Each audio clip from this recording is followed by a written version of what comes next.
আজকে আমরা গো দিয়ে কিছু সেন্টেন্স বানাবো। গো মানে কি? যাওয়া। আর গো হচ্ছে একটা ভার্ব। হ্যাঁ, ভার্ব কি? ভার্ব হচ্ছে যার দ্বারা কাজ করা বোঝায়। আমরা সারাদিন সকাল থেকে রাত অবধি কাজ করছি, সেই কাজ করাটা হচ্ছে verb.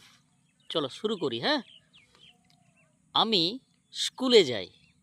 I go to school. আমি বাজারে যাই। I go to market. আমি পুরুলিয়া যাই। I go to Purulia. আমি রঘুনাথপুর যাই। I go to Raghunathpur. আমি কলকাতা যাই। I go to Kolkata. বাহ, তাহলে গো মানে কি বললাম বাবু? Java. যাওয়া। গো একটা কি? গো হচ্ছে একটা ভার্ব। Verb. ভার্ব মানে কি? যার দ্বারা কাজ করা বোঝায়। যেমন ধরো যাওয়া, আসা, পড়া, লেখা, ঠিক আছে, খেলা, দৌড়ানো, এগুলোর দ্বারা কি হয়? কাজ করা হয়। আর কাজ করা মানেই সেটা কি? ভার্ব।